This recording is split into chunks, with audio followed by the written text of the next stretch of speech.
Ja, tere päevast! Good afternoon. I'm very glad to be here and speak about my work in my mother tongue. We will come back to science that we already touched upon this morning.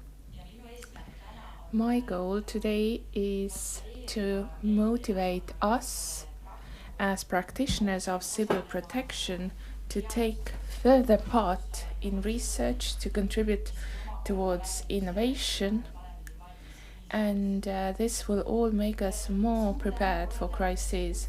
Thank you to the organizers for inviting me today. And before I talk about research projects and possibilities of participation, I want to also talk about the organization where I work. It's not just any other rescue organization as we think of them in Estonian. We do everything except firefighting, both at local and international levels.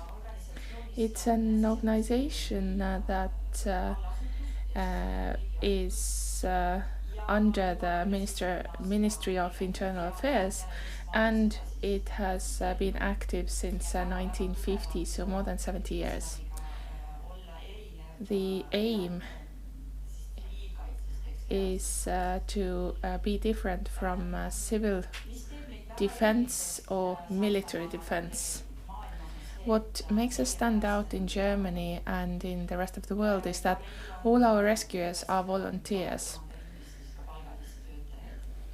In addition, we have about 2,000 paid staff members. Volunteering in Germany is not like volunteering in Estonia.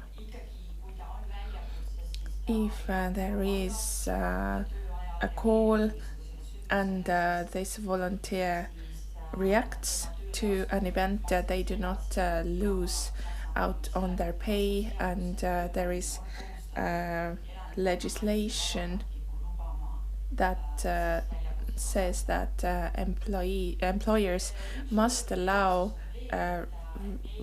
volunteer rescuers to take part in rescue work, and they will get paid for that. Our trainings are very standardized, so is our equipment and our tactics. All these 83,000 volunteers have the same trainings and preparation. So if someone from the north of Germany has to work with someone from the east of Germany, they have a uniform understanding of what must be done. This is not the case for firefighting in Germany, and it has caused a number of problems. Our activities are regulated by the law, and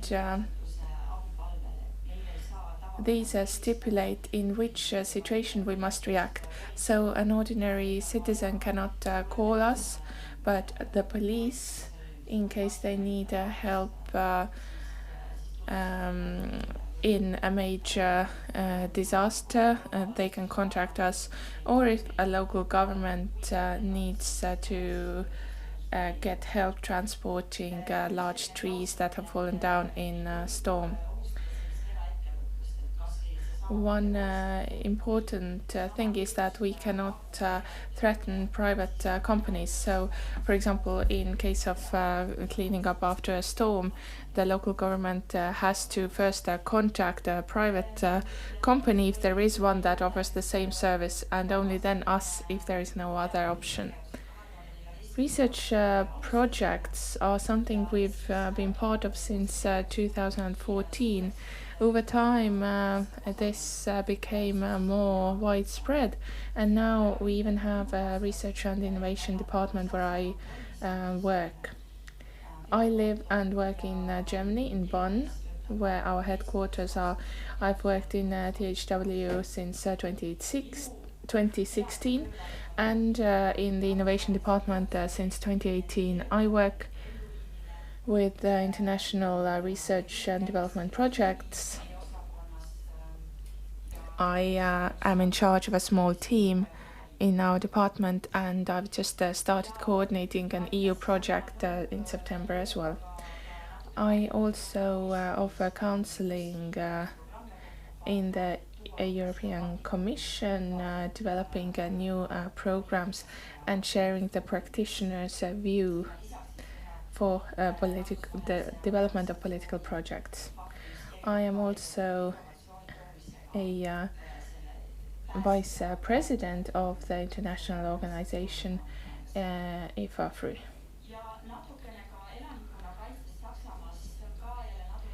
Regarding civil protection in Germany, this is also different compared to Estonia. It is mostly the responsibility of the local government, just like in Estonia, but the responsibility is often delegated to volunteer organizations such as the HW, the Red Cross, the Fire Brigade. So these are so-called white organizations that offer the service to local governments.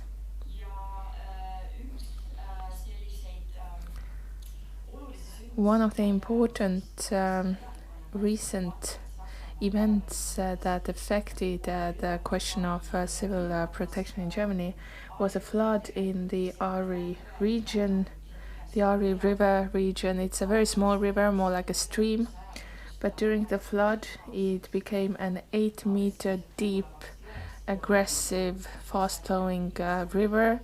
More than 400 people were killed. This catastrophe demonstrated the fact that civil protection is not at the level that it was believed to be.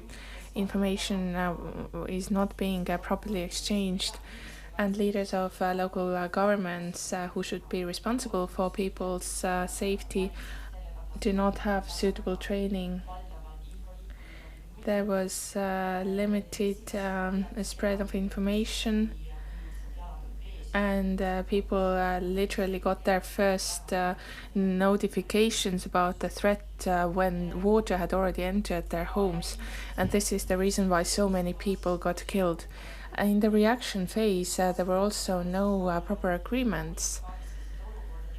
Whilst helicopters were delivering first aid materials, drones were also mapping the situation, so that caused an air traffic threat.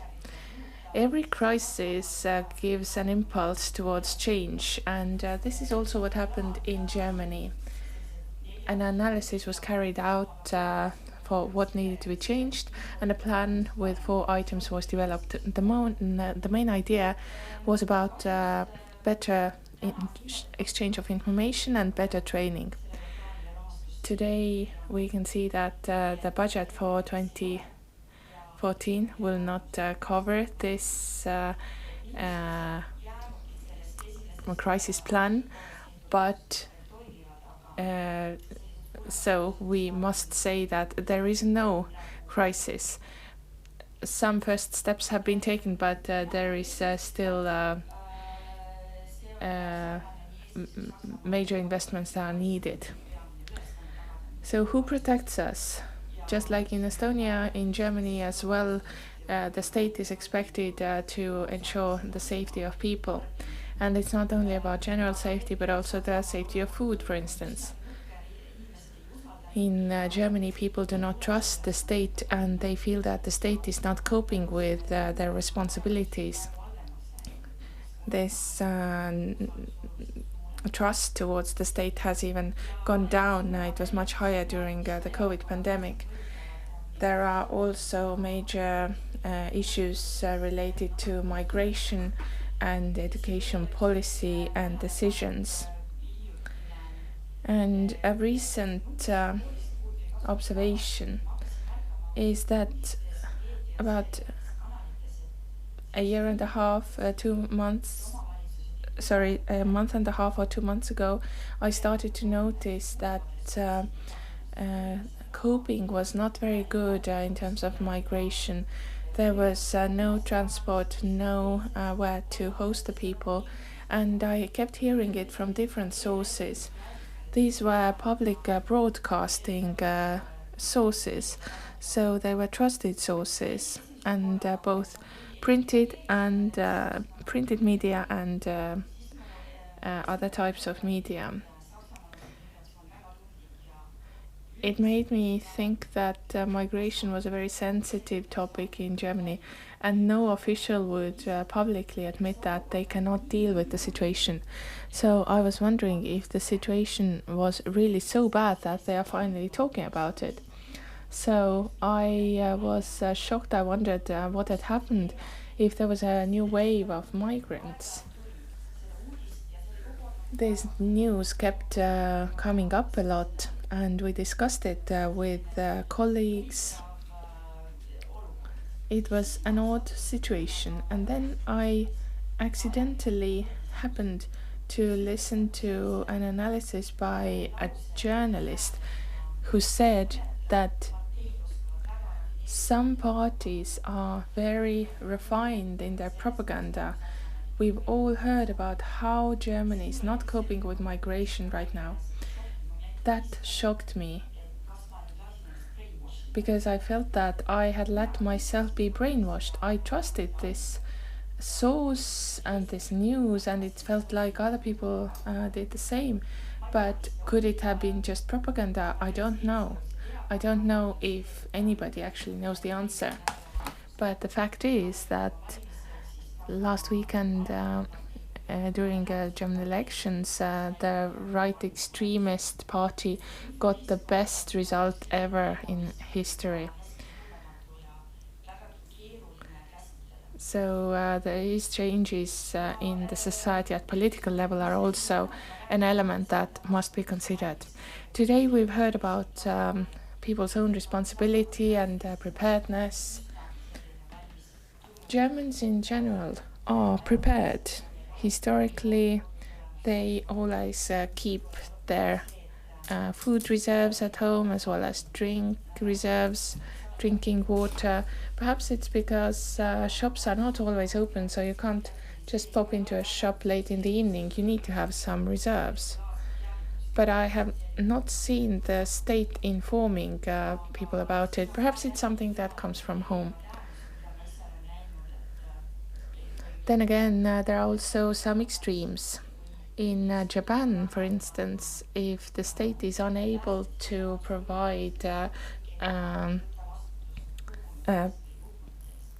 samamoodi kui matkarada on Fujimäele on safety people in the beach is closed, or in the mountains, if there is no security, the people cannot go to the mountain.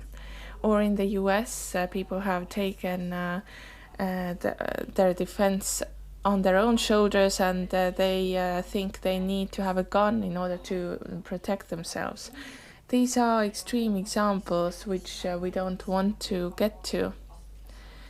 But in Europe, we tend to feel that the state should be responsible for us. Then again, do we want to get in a position where Japan is, where the state is solely responsible and then imposes bans as a result? So, what are the problems that we need defense from?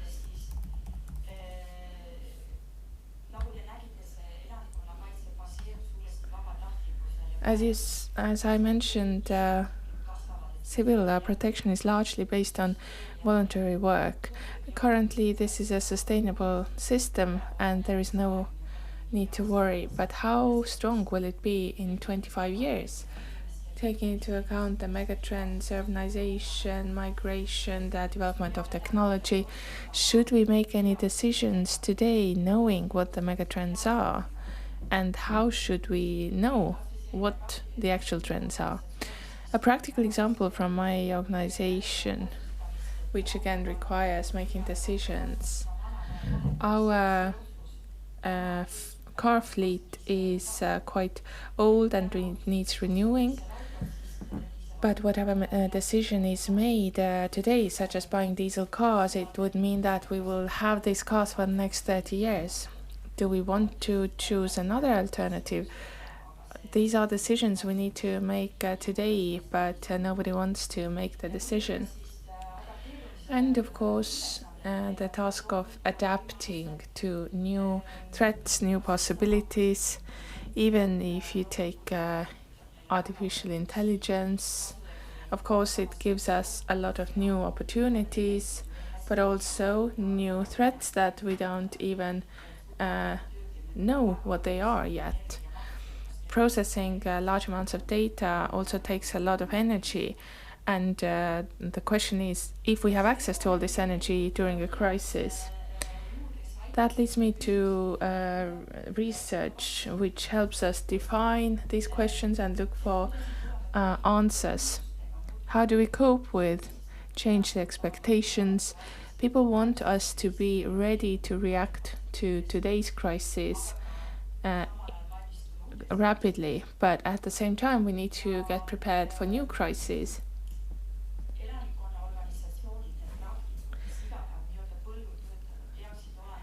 Civil organizations should be actively engaged in the process. Yes, researchers do their work, but they don't know exactly what the situation is in the crisis situation and what the problem is which we are trying to address using research and technology. What are these problems? What are our needs? That's very complicated questions. We have been looking for an answer to this at HW. This is an image of that nicely describes this kind of situation. First, a customer has to explain what they want, and then different parties understand it in different ways. And finally, we find out what the actual need is. It's not easy. In our organization, we've done it with rescuers, with the board as well.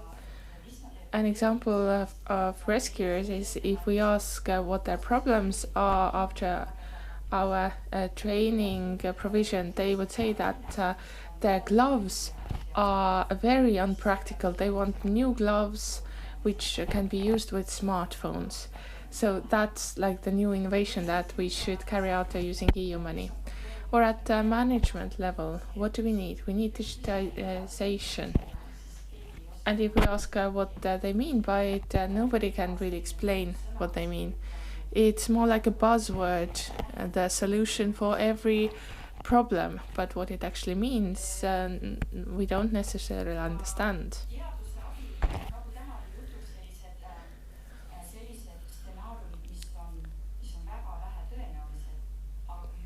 There are scenarios which are unlikely, but if they do happen, they have a major impact, such as solar storms. If we talk to rescuers about these, it feels also theoretical. Do we need to work on this? Is this a priority we need to spend time on?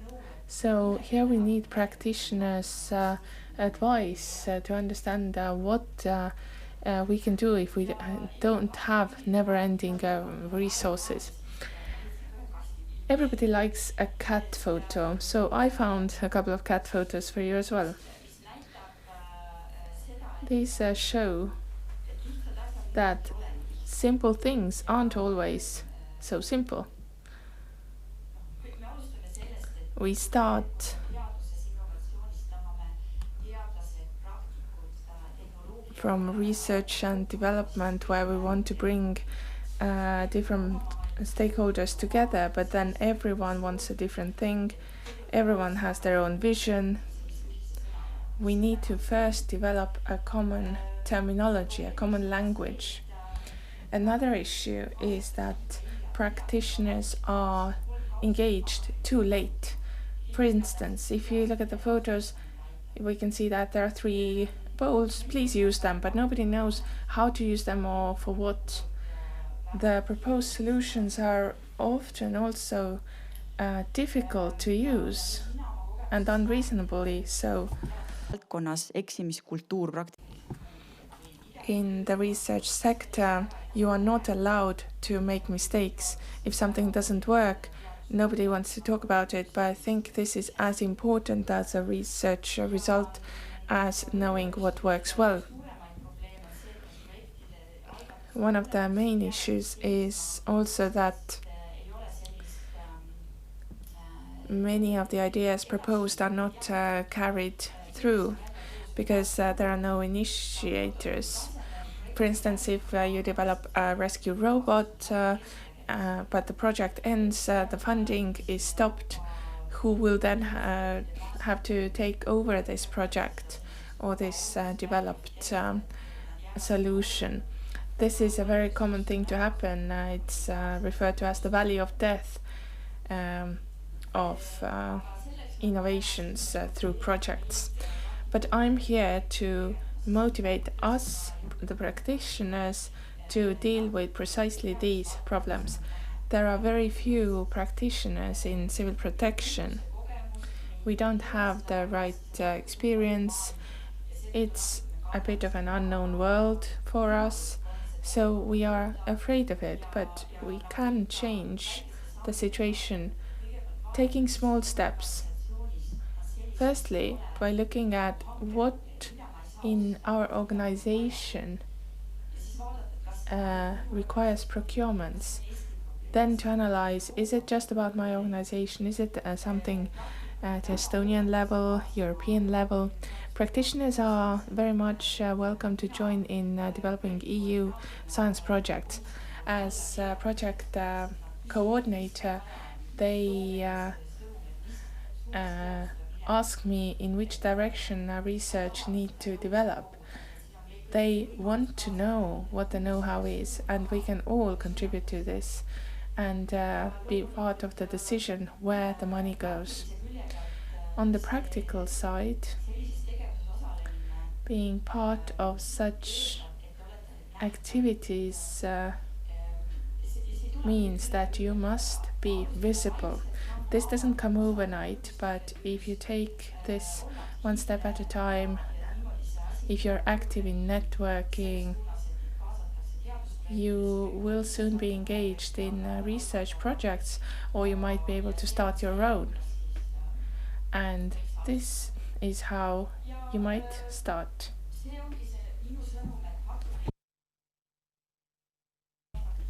So I would send the message that please go ahead. Estonia is an attractive partner for research. I am doing what I can to promote Estonia as well. Estonia is known as a digital country, a country with little bureaucracy. I don't know if this is really the case, but the opportunities are there, so please go and ask. You have my contact details, and I'll see you in the next projects. Thank you for listening. Thank you, Tiina.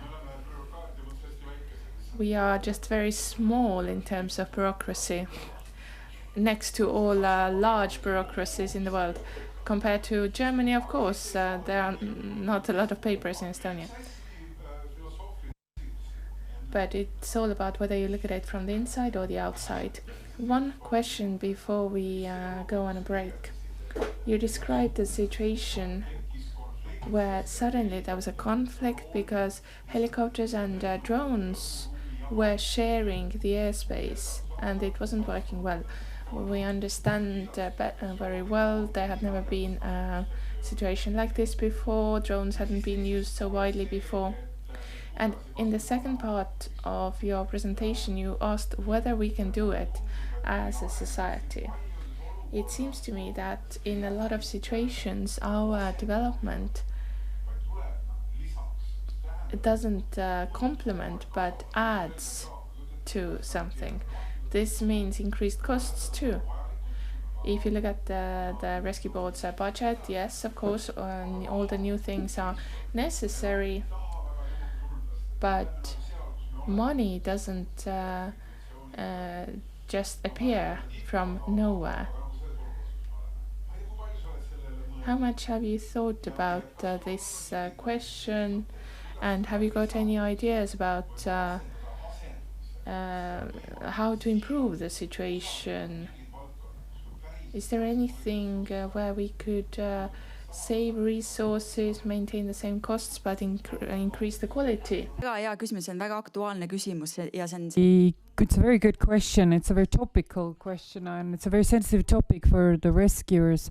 If we are actually developing new technologies, robots, to mitigate the risks for rescue workers, so that we wouldn't be in dangers. And one effective solution is a dog, but or canine resources, but they cannot be used in every situation. A small robot, use that. Then the rescue workers are actually against that because they want their dog, they've trained the dog, but they don't trust the robot. It's a change in mindset that will take time, but it begins with the decision. Yes, we are going to move towards the number one priority, which is the rescue workers' safety, but in order to achieve that, you will use these and these technologies. And this will come in time because innovation and new technology is not old enough, so we could be talking about replacing something. It will take time, and then it's a question of deciding I'm not going to get any dog bowls anymore, and I'm not training dogs, but I'm actually going to get the robots. Thank you very much. I really liked that you said artificial intelligence, using the word art, which in German is the direct direction.